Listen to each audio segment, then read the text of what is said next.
Even the trash got cooked. Even the trash got cooked. Oh man, I was really, really happy for this month because it's not often that I get to cook liver because I like to cook things in the house that everybody will eat. And since Jesse doesn't like liver, it's so rare that I ever cook liver. So I was happy for this month because I do love some liver.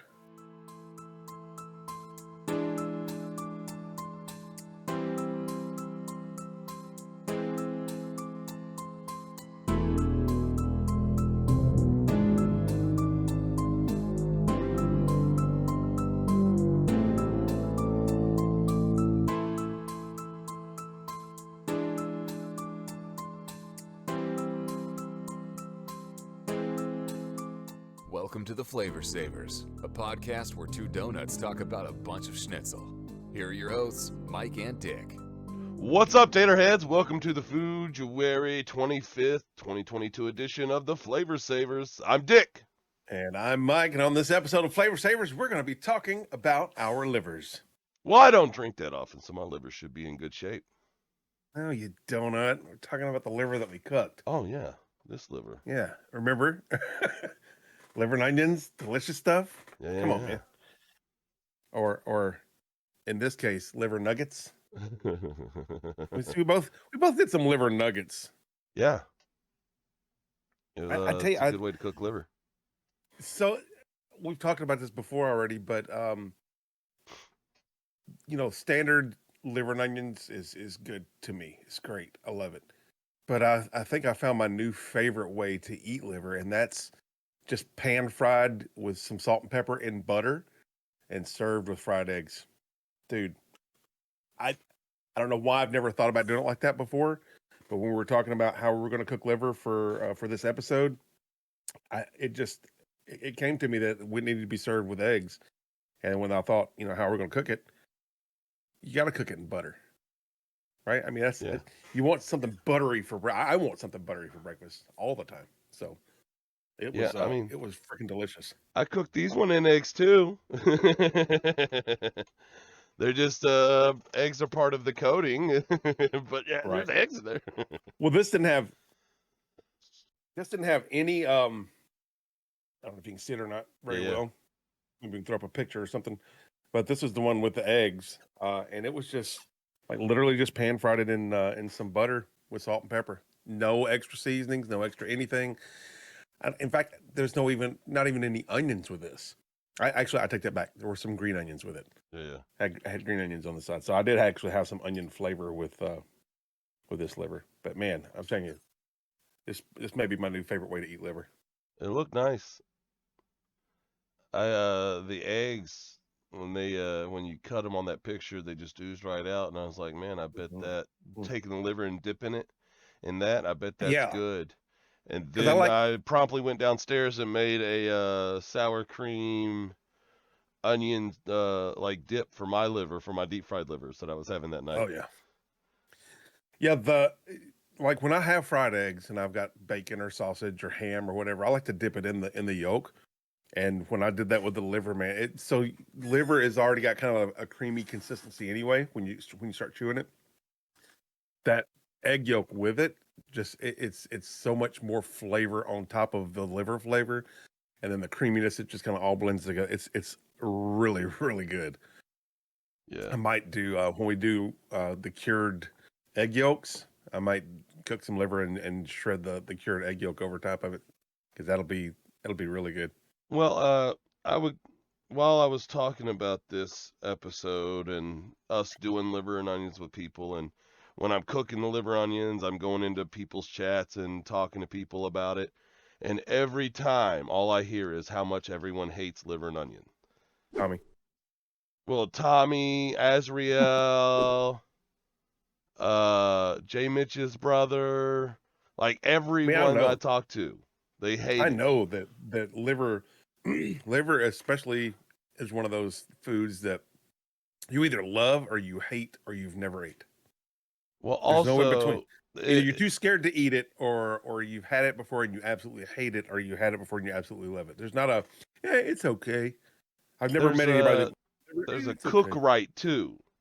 Because a lot of people who've had liver either made it themselves and didn't know what they were doing, or someone said, "Oh, I know what I'm doing." It's kind of like on the 5th episode we talked about hash browns and how people mess that up really easily. Liver is another one of those where everyone messes it up really easily. It is very easy to make, especially if you don't soak it. If you don't soak it, you've already started off wrong. Yeah, you've already. And that's what. Yeah, that's why I got such a late start yesterday when I was cooking this. Is I thought, well, I'll go in there about 4 and start cooking. I should have went in there about 3 and put it in the buttermilk, and I'd forgot about it. So I get in there at 4:30. I'm like, crap. So I put it in the buttermilk, let it soak, and really just about an hour is all it took for it to soak, and I started cooking. It was perfect. Yeah, my wife forgot to get the corn for the corn fritters because I wanted corn on the cob, and we had a can of corn in the pan in the counter, so she was like, "Oh no," and I was like, "It's not going to be the same. I really need corn on the cob. I need fresh because I'm going to be deep frying it with a whole bunch of flavors. We're going to lose that corn if it's just crappy canned corn." So when she went back out, I was like, "Oh yeah, I need to put the liver in the milk bath." If I thought about it, I'd have probably done it like first thing yesterday morning and just let it soak all day. Well, I mean, I only did mine for an hour, and it was plenty of time, especially with having to deal with the frozen liver, which, man, fresh liver tastes so much better. But having to deal with the frozen liver, it's already been soaked in water before they froze it and sliced it. So it's already had a little bit of that pulled out. Yeah. I don't know that I've ever had fresh liver, but pig season is almost over, and when pig season is over, I will be having some fresh pig liver. And one of the things I plan on doing with it is making a liverwurst, homemade liverwurst. So I may be getting me a meat grinder and a sausage stuffer, and doing some good old liverwurst. I'll tell you what, if you're going to get a sausage stuffer, I'm going to insert picture of my sausage stuffer here. I have a sideways sausage stuffer that the crank goes on the side and it pushes forward, and you lean it up to put the meat in and then lay it back down. It's so much better than a stand-up stuffer or a attachment stuffer, because when the hand crank, you get so much control on it.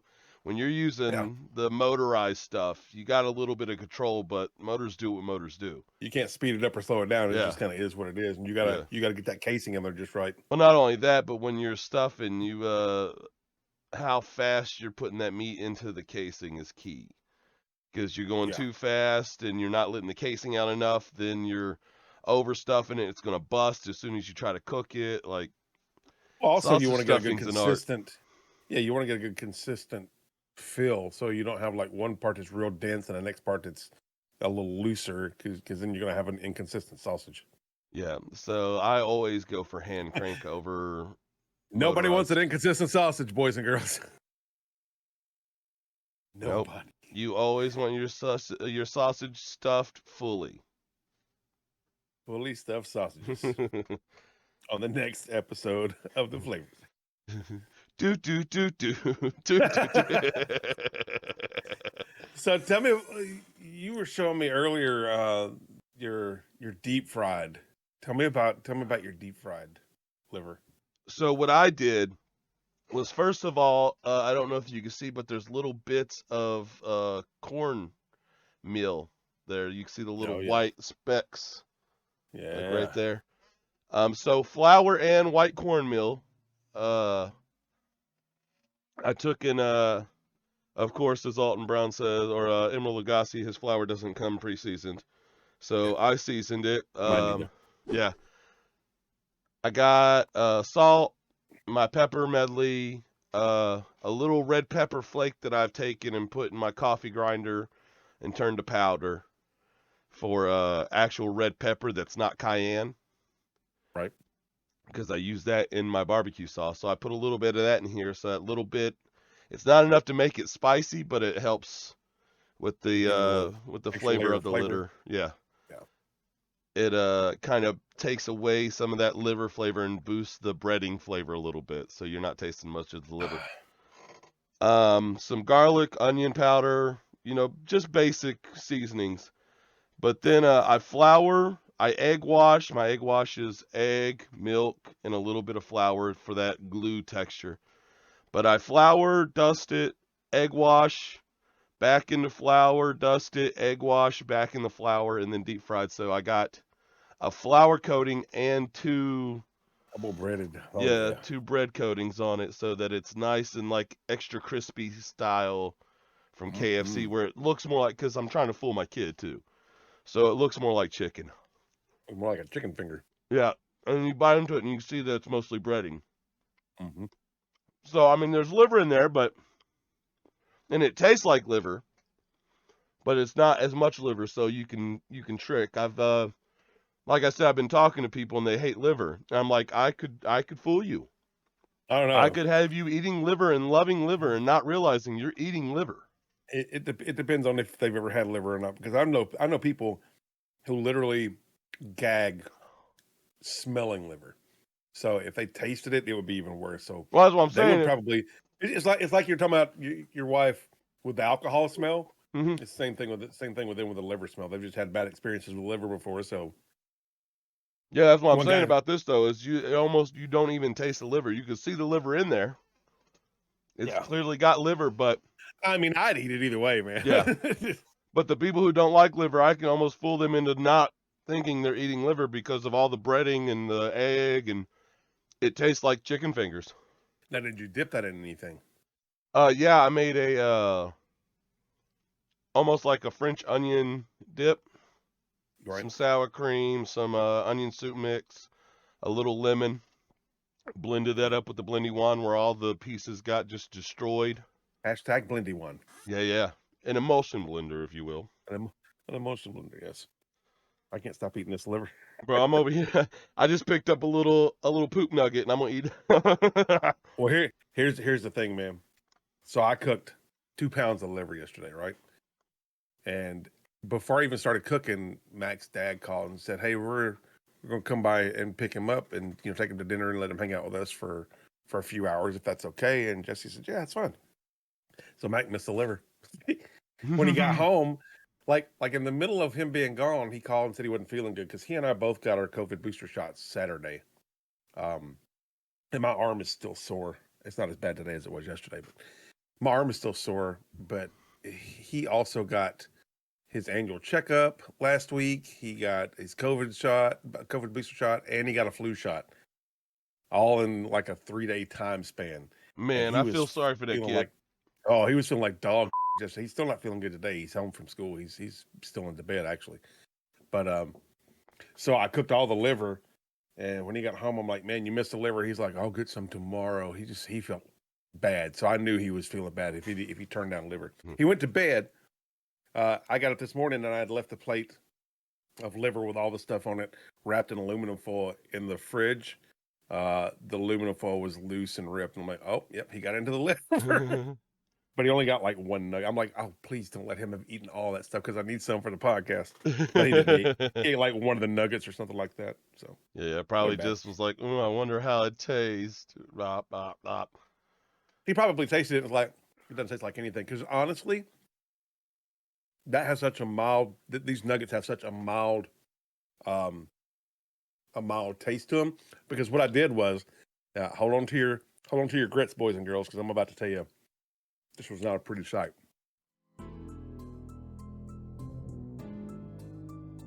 I took the liver and was going to saute it and sear it on both sides just to give it some consistency, and then put it in the food processor. Well, in my rush to get things done yesterday, I forgot to sear it. So I literally put a piece of raw liver into the food processor, and it came out to be a pink paste. It was gross looking. Gross. But I'd minced up some onions real fine, and I mixed that in, mixed some salt and pepper in, some onion powder, some garlic powder, and some flour until it got to the right consistency.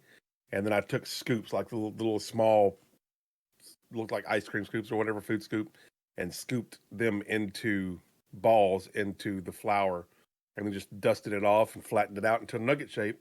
And that's what I came up with, was just these nugget shapes. It tastes good, but it tastes even better when you dip it in spicy ketchup. Homemade spicy ketchup. I took some ketchup and mixed some hot sauce in it and a little cayenne pepper and some black pepper. I was dipping it in there. Man, it was really good.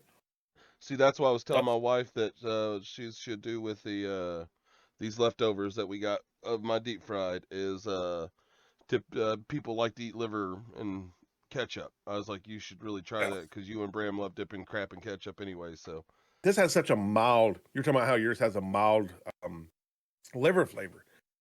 Like there's so much other stuff in this, you would barely be able to know that this is liver. Well, and see, that's Unless what I you was just saying with you can mine smell that too. liver. Is It smells I like onion. guarantee people who don't eat liver would eat our nuggets and have a good time and not realize 100%. that they're eating just a mouthful of liver.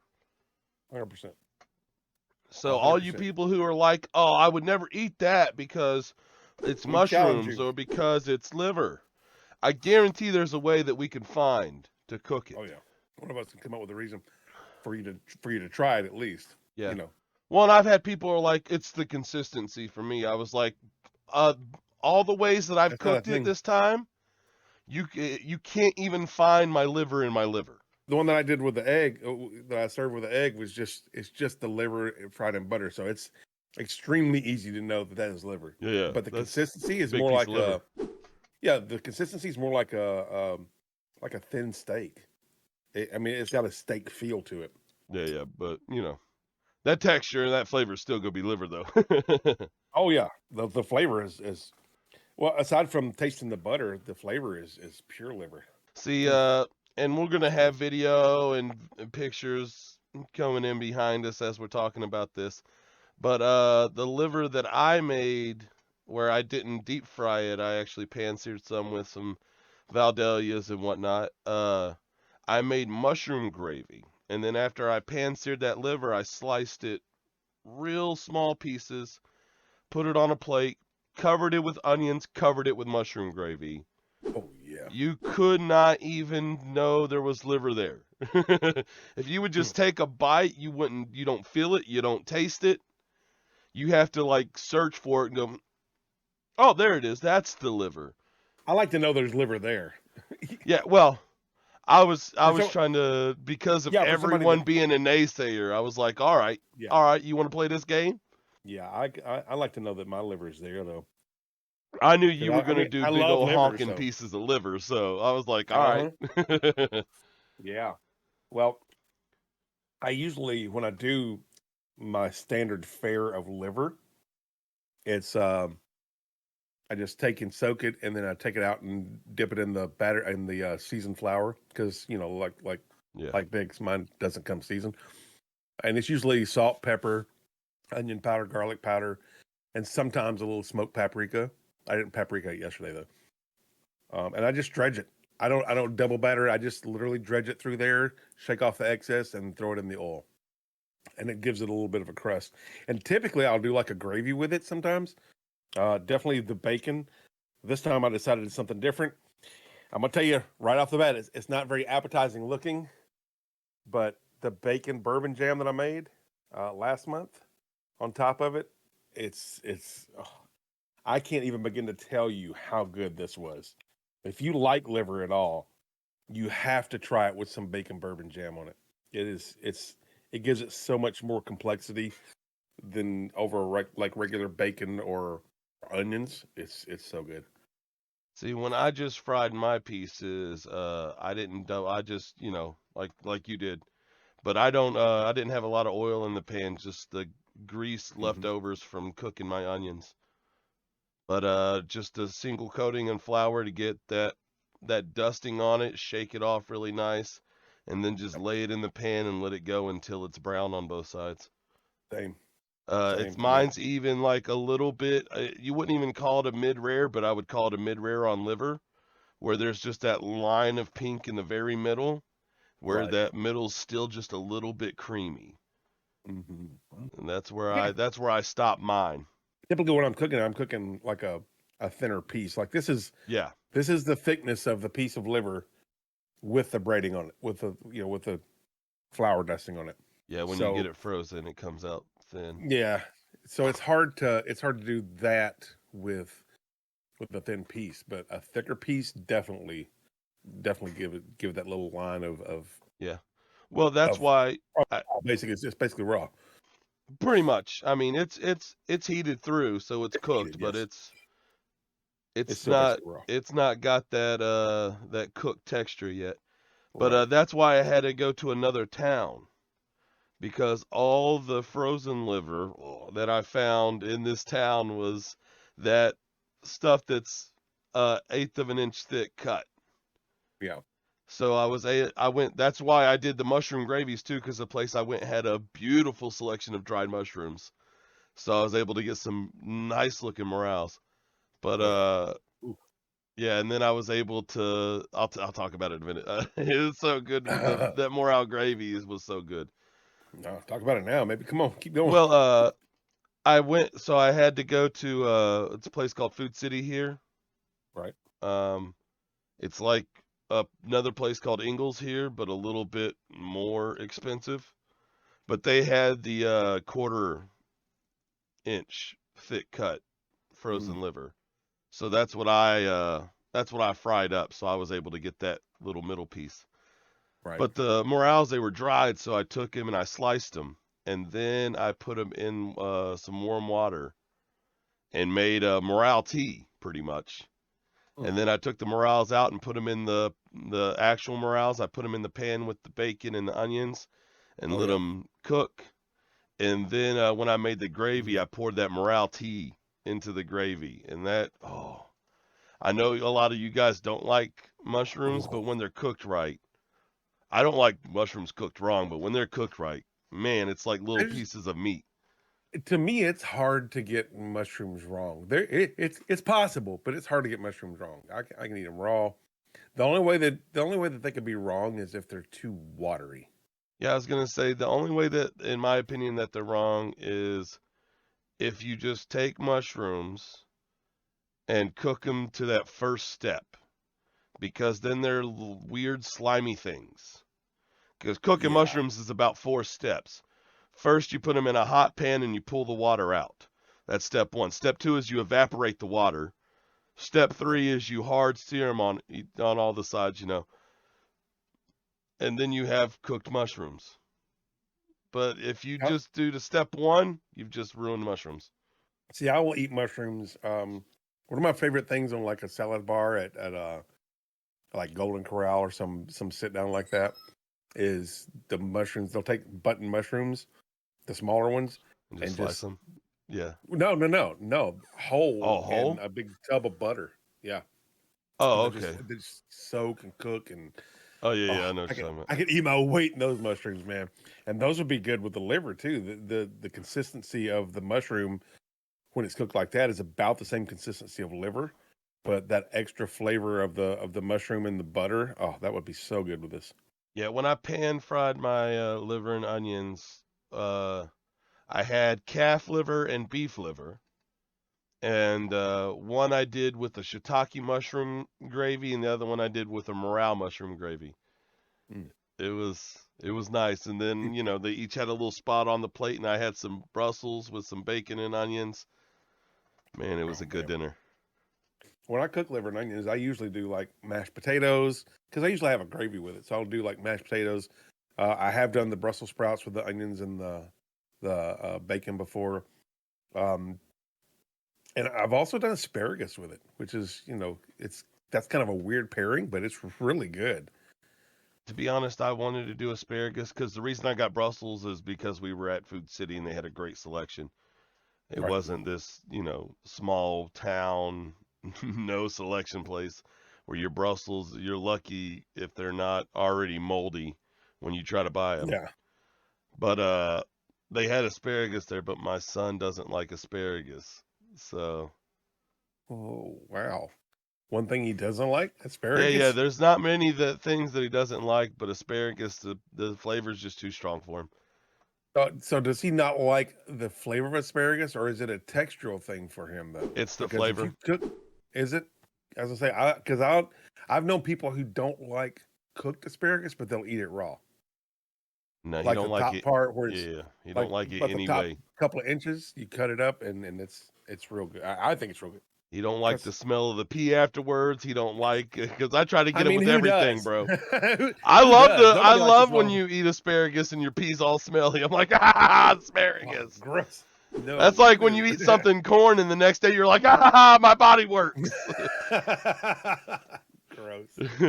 But you're right. It's those corn trolls. Yeah. I have a buddy. Well, I used to have a buddy, and his favorite joke was anytime he saw someone eating corn, he'd go, chew that up real good. I'll show you a trick later. And that was his joke every time. Gross. Also funny, but gross. Yeah.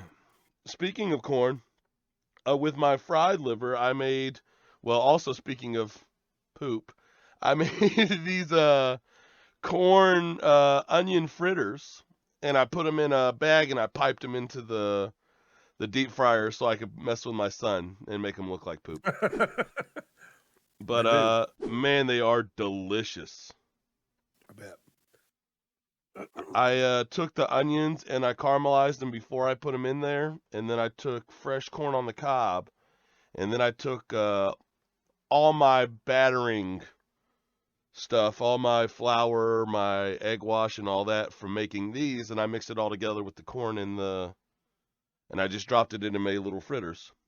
Man, and they are really delicious. Good. When you buy them, you get fresh little corn pops, and then you get the little pops of caramelized onion. It's great. I love corn fritters anyway. Yeah, the seasoned flour. Oh, yeah. You're eating all that. It's delicious. Also, I didn't waste anything. That's true. Everything got used and reused and reused again in some cases. And then cooked. Even the trash got cooked. Even the trash got cooked. Oh man, I was really, really happy for this month because it's not often that I get to cook liver, because I like to cook things in the house that everybody will eat. And since Jesse doesn't like liver, it's so rare that I ever cook liver. So I was happy for this month because I do love some liver. Well, and I was excited to try. I was excited to try the nugget idea. Yeah, not only that, but this is Food We Love Month, and this is one of the things you love. You love it way more than I do. I'll eat it. I love cooking with it. I don't love it as much as you do, but my wife would never eat it because she hated it. And then she'll eat anything that I cook. So I cooked it, she ate it, and now it is a food that she loves. She was so excited while I was deep frying these things because she could not wait to try a new form of liver. And what was her take on it before? She didn't like it at all? She didn't like it to the point that she never touched it. Well, there you go. If that's not proof positive that the way you cook things can affect the way you feel about them later, that's proof positive. She took somebody that hated liver and made them love liver. Yeah. And now it went from a food she hates to a food she loves. Welcome to Fooduary, you know? There you go. You just over there snacking I can't stop down. Eating, man. Yeah, I know. I can't stop eating. That's what I love about these episodes, the Savor versus Savor episodes, is we get to sit here. I didn't care for the jam one, but I do like just sitting here eating weird things. Yeah, see, with me, I get to combine both of them, the jam and the liver. You think I can't dip this in cheese jam, buddy? You're wrong. I can. You won't. I'm not going You to. Won't. You won't. I won't. I'm definitely not going to. No biscuits. You got no biscuits. No biscuits at all. No biscuits. Well, I do have one biscuit, but all she does is sleep. Yeah, that's. I was trying to come up with that on the fly, and that was the first thing that came to my mind, and then I realized we already had it used for something. But regardless, I digress. I think if I were going to try to cook liver again, I would probably do what you did and double bread nugget sized pieces of whole liver and try to deep fry it like that and see how that worked out. Hey man, I'm telling you, if you like chicken nuggets, you are going to love this. Liver Especially nuggets. if you got anything to dip it in. Oh yeah. Because double breading it and putting it in hot oil, the flour does what I call flouring out, where it just kind of cooks, and when it does, it pushes out like that. Now, do you use self-rising flour or all-purpose? All-purpose. You don't. If I use self-rising flour, it's for stuff like this. I put a little bit of self-rising flour in this. Yeah. Because I want it to poof. Blow up. Yeah, because it's a whole different texture thing. With Yeah, this, and that's is pretty much all AP flour. That's where I was going with that too. Is some people try frying stuff like that and they're like, oh, it didn't come out right. There's a big difference in your flours. Self-rising flour already has the chemicals in it to make it rise, whereas all-purpose flour does not. If you use all-purpose flour for baking, you also have to use baking soda and powder and some kind of acid in there to make it work right. But with the self-rising flour, it does it on its own. So that's why when you see something like that, two different nuggets that are side by side, if you can hold them up, two different nuggets that are side by side, you can tell that the one on the right was cooked with the all-purpose flour, and the one on the left was the self-rising flour. Yeah, you can see that this is more pillowy. Yeah. And this is mostly all-purpose flour also. But I added some self-rising, that way when I made it like a dough, it would poof. And that way on the inside, it wouldn't just be dense. I have little pockets of air in there. Because if it was all-purpose, if I did it with nothing but all-purpose flour, this would just be a dense dough with no air pockets in it. It's almost like an Americanized tempura. Kind of. It's very, very, almost a light fry. But a little bit of that chemical reaction from that all-purpose gives it them little air pockets inside. So, right. So, what were some of the things you learned from cooking your liver this time? If you did something different, what would you do different? If you wanted to try something new with it, what would you do? Well, one of the biggest things I learned is I can do pretty much anything I want with liver. Like, I mean, you can, really. I've always just done liver with onions, and like I said, I haven't cooked it in 10 years. But it's just liver, onions, every bite of liver needs to be paired with onions, because that's the best. But this is solid liver, and then my onions are over here, and it's not even Valdelia onions, and they don't taste like liver at all. And it's still, when I eat these two things together, liver and onions. And it still has that flavor, that feel. You know what I almost did when I did the nuggets? If I had had a little more prep time yesterday, because yesterday was just kind of an odd day, but if I'd had a little more prep time, I would have done liver nuggets and onion rings. Yeah, that would have been cool. Kind of a play on nuggets and fries, but nuggets and onion rings. I think that would have been really cool. But as it stands, there's still so much onion in these nuggets. Like, I guarantee you can't get a nibble of a nugget without getting some onion, because I minced up some smaller onions. I minced them up real fine. So there's literally, and there's onion powder in there too. So there's onion throughout that.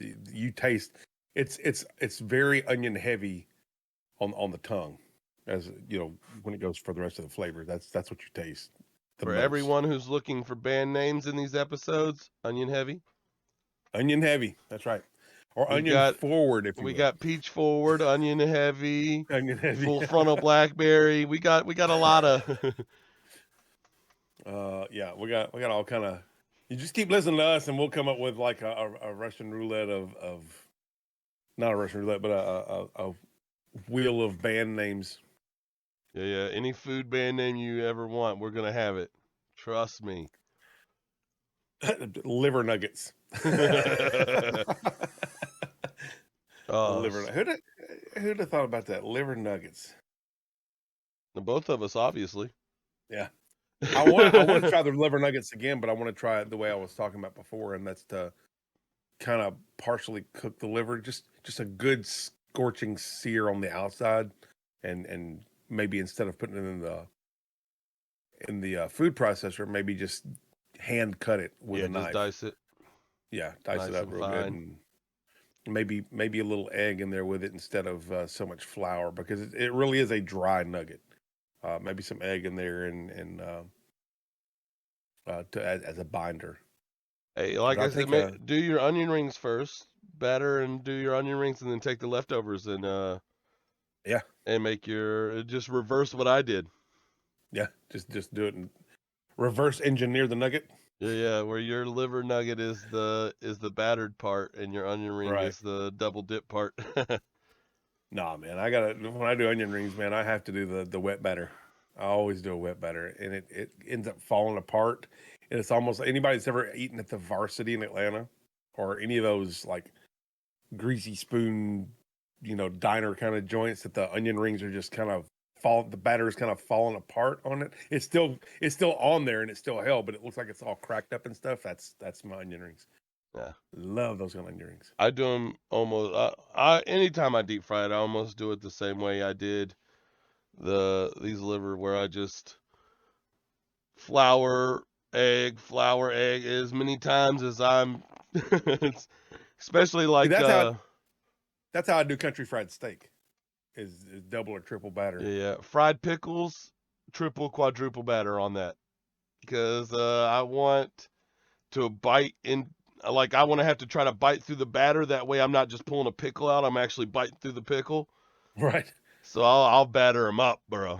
I'll lay it on it. Well, that has a lot to do with the type of pickles that you use too. I mean, if you Yeah. use a pickle that the skin is a little thicker on, you're more likely to pull that whole pickle out. And nobody likes a hot pickle. I love hot pickles. What are you talking about? Okay, not everybody likes a hot pickle.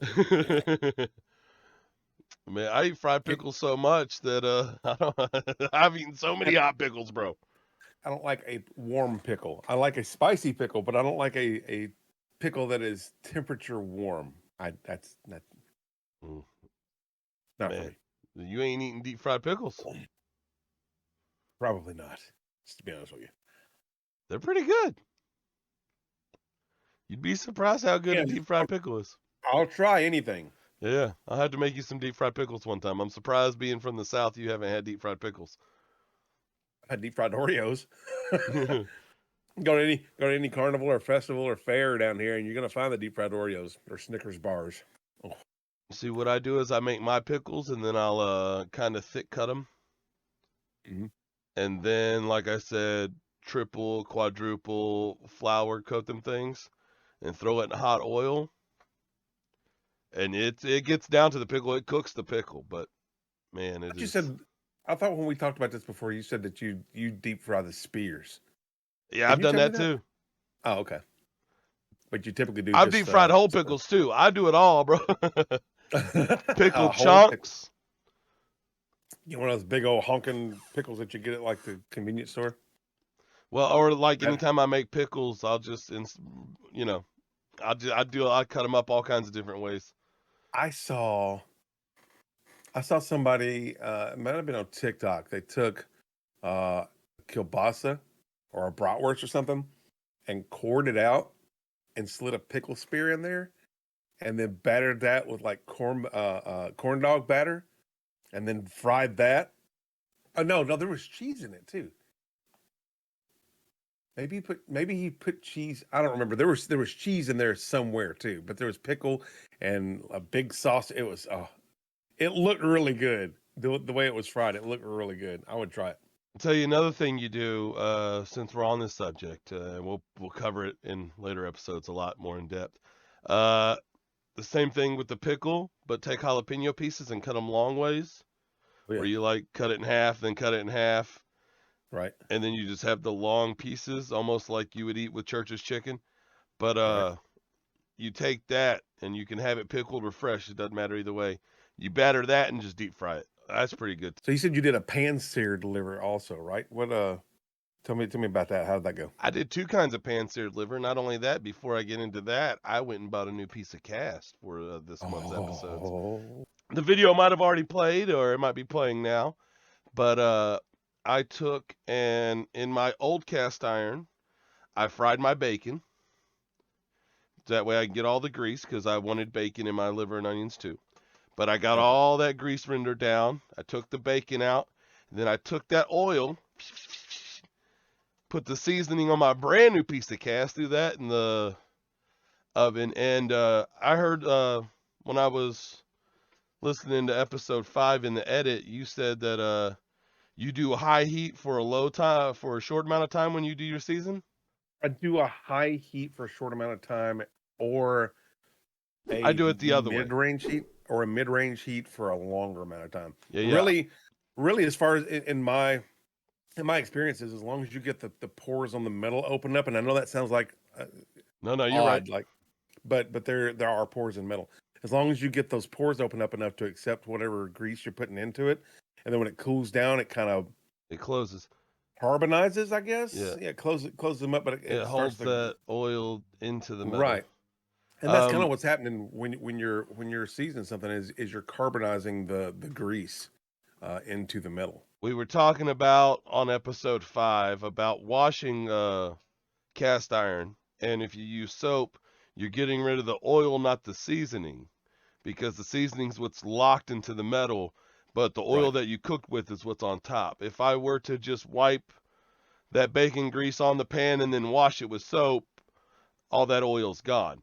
But when I put that in the oven, and like I said, I do mine at like 250, 300 for hour and a half or so. I let it, sit there and really get pulled in. Yours is doing the same thing, just at a different. That's why I was bringing it up, because it's two different ways that get the same thing. But also, I needed time between. When I do a new piece, like if I've got a piece that I've either restored and stripped down to bare metal, or I'm doing a brand new piece, I'll do it lower and slower. Yeah, because mine is already seasoned so well that literally, if I need to do anything, it's after I've washed it. If it starts to look just a little bit dull, I'll just throw some bacon grease on it and pop it in the oven, and just to kind of let that bake on.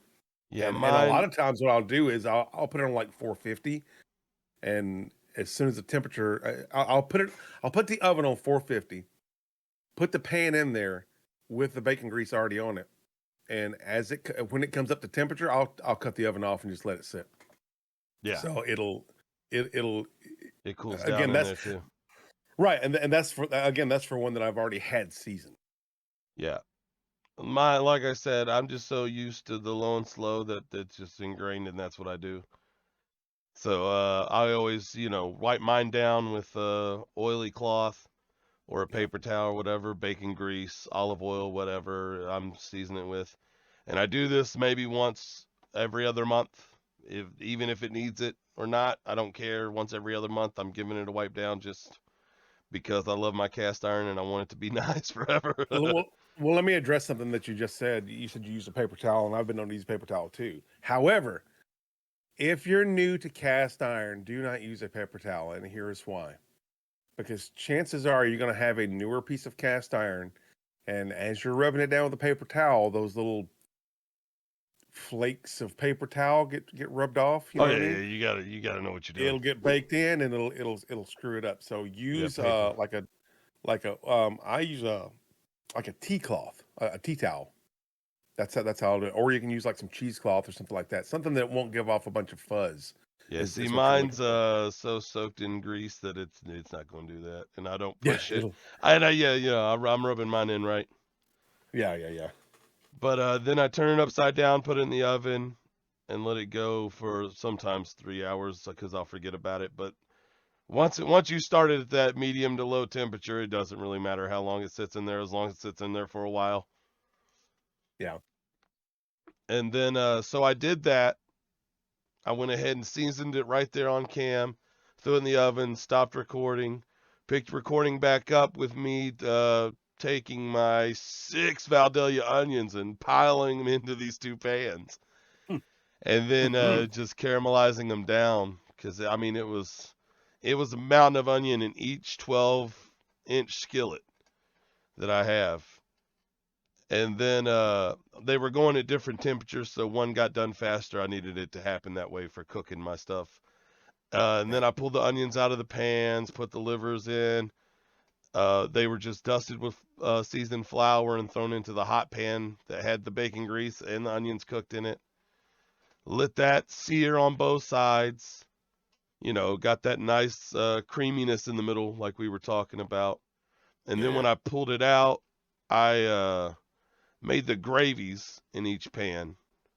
And when the shiitake gravy was done, I pulled that out of the pan, and then that's when the pan I cooked my Brussels in.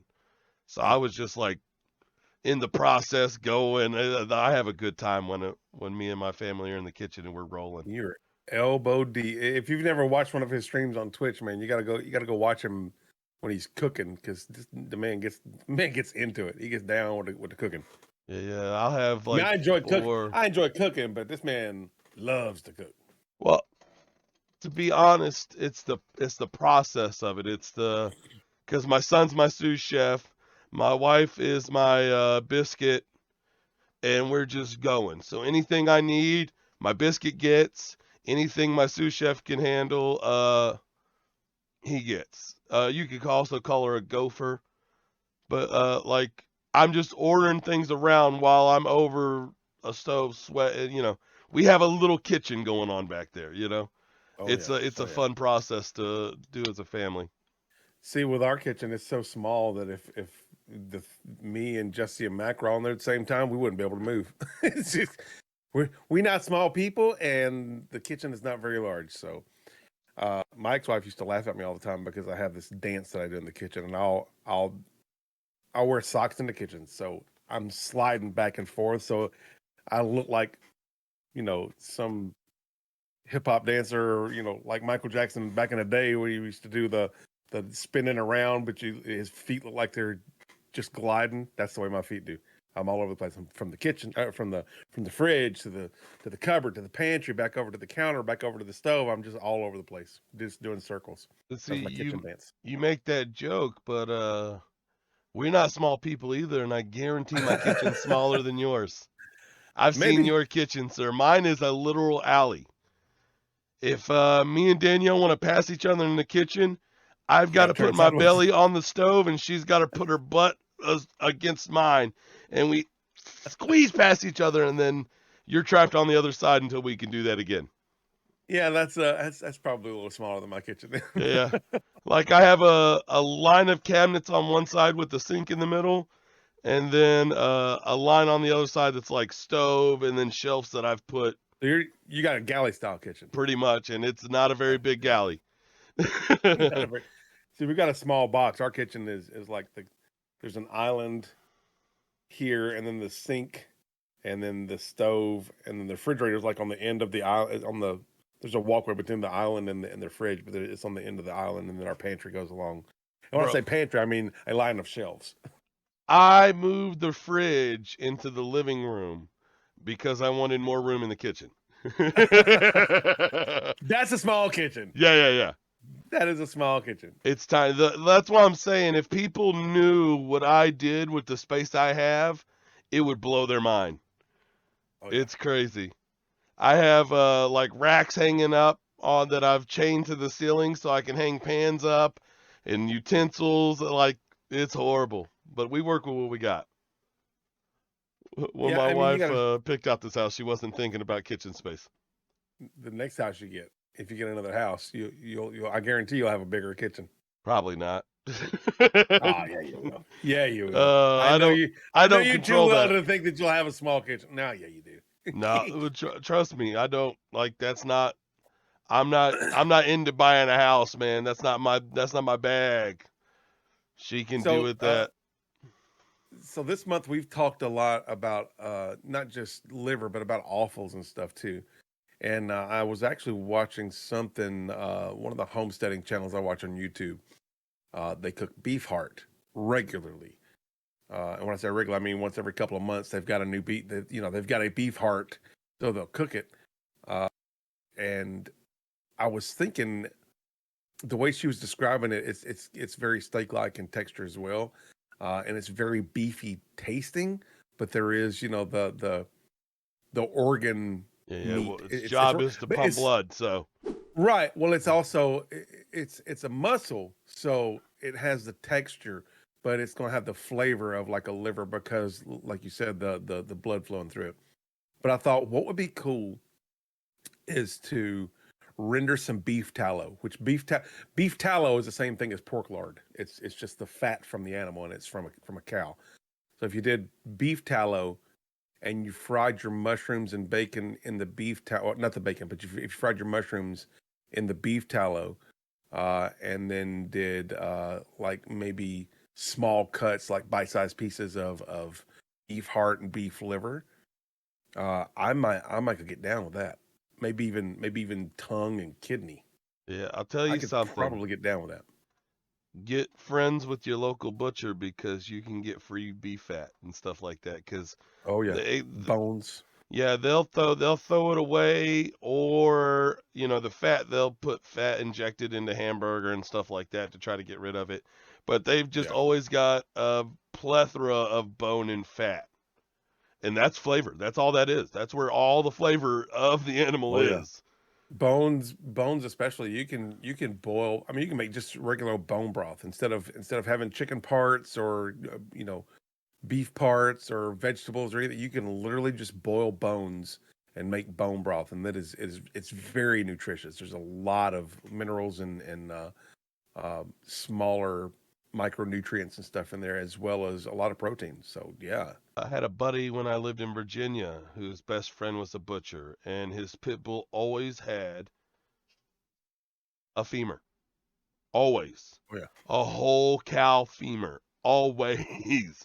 And that dog, he would walk around with it like a stick, just a big cow leg in his mouth, and he would eat the knuckles like he loved it. And that butcher gave that to him for free every week.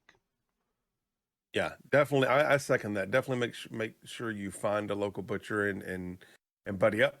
If nothing else, a lot of these butcher places have package deals for meat that you can go in, and instead of just buying a bunch of steaks, you can buy steaks and roast and ground beef Yeah. and multiple things and be able to take it home. But also talk to them about the fat and the liver and the kidneys and the hearts and stuff like that, because a lot of times they don't do anything like they sell them for dirt cheap because not a lot of people eat stuff like that.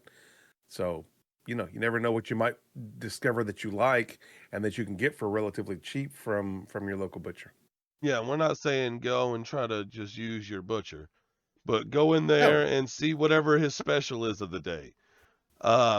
They have cuts where they select a piece of meat and then they'll cut it and then they'll pick 2 or 3 cuts out of that, and that's the butcher special cut. Buy the butcher special cut.